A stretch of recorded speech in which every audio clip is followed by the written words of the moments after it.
Guys, इससे पहले के पार्ट में हम लोगों ने देखा था कि बेबूशान को देख के सब लोग शॉक्ड थे और जैसे ही बेबूशान अपनी बाइक से उतर के उन लोगों की तरफ चलता है तो वो लोग अपनी तलवार उसकी ओर तान देते हैं। हम लोगों को ये डर लग रहा था कि कहीं ईलिंग पेट्रैक अपनी मौत का बदला लेने वापस तो नहीं आ गया।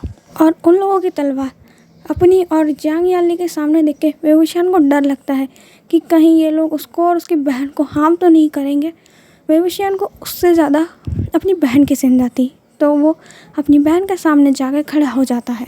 जियांग चैंग बीच में बोलता है और सभी क्लैन मेंबर्स को समझाता है कि बेबूशान ने अभी तक इन्हें हार्म नहीं किया है, तो उसे नहीं लगता कि बेबूशान उन्हें हार्म करने वाला है और शायद उन्हें याद भी नहीं। चैंग सभी क्लैन लीडर्स को बाक्सो सेनाई की बात याद दिलाता है कि बेबूशान और जियांग याली वापस ज़रूर आएंगे, भले वो कैसे भी आए, इस दुनिया के आए या दूसरी दुनिया से।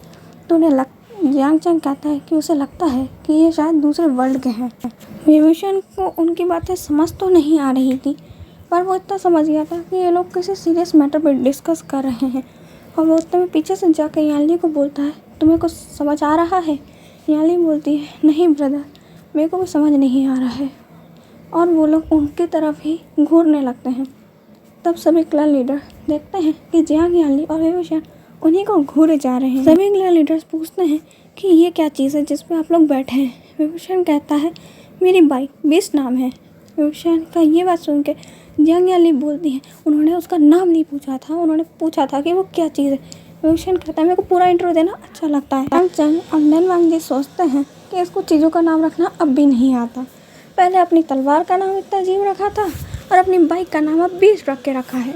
इतने में जियांग चैंग फिर सवाल पूछता है कि आप लोगों ने ये कौन से कपड़े पहन रखे हैं। अब जियांग याली का सर दुख गया था कि इतने सारे सवाल कौन पूछता है। और जियांग याली गुस्से में कहती है, हम पार्टी में गए थे, हमने पार्टी के कपड़े पहने, तुम्हें कोई प्रॉब्लम है? जियांग चैंग शॉक था कि उसकी बहन इतने गुस्से में क्यों चिल्ला रही है। और बेबूशान उसे शांत करते हुए बोलता है, याली काम डाउन।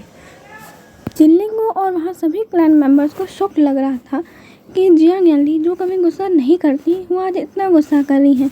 और बेबूशान जो हर बात पे चिल्लाता है वो आज इतना शांत कैसे। भी लोग सोच रहे थे कि उनकी तबीयत खराब हो गई है, क्योंकि आज पहली बार ऐसा हुआ है कि बेबूशान शांत और जियांग याली जो बिल्कुल भी गुस्सा नहीं करती वो आज इतना गुस्सा कर रही हैं। लिंग भी सोच रहा था कि उसकी मदर ऐसी थी, पर उनके अंकल ने तो कुछ और ही बताया था। जियांग सबके बातों को इंटरप्ट करते हुए बोलते हैं कि हम सबको क्लैन में जाके बात करनी चाहिए। क्लैन में आते ही लैन सेचैन सबसे पहले एक डिसाइपल को मिस्टर लैनफोरेन को ये इन्फॉर्म करने भेजता है कि वो बेबूशान और याली के साथ आए हैं। और याली उस रूम में आते हैं और सभी क्लैन लीडर्स उन्हें कहते हैं, आप लोग चेयर पे बैठिए। वो लोग चेयर पे बैठ जाते हैं और उन्हें बहुत छोटे कप्स में टी सर्व की जाती है। याली को बहुत प्यास लग रही थी, वो जल्दी से उठा के वो टी पीती है और जल्दी से थूक देती है। बेबूशान उसका ये रिएक्शन देख के पूछता है, क्या हुआ? याली बोलती है, ये चाय है या जहर, इतनी कड़वी? बोलता है, क्या? वो बेबूशान में एक घुट पी के देख रहा था तो सही में वो कड़वी थी। ऐसा लग रहा था किसी ने कड़वी दवाई रख दी थी। Okay bye guys, that is enough for today, bye.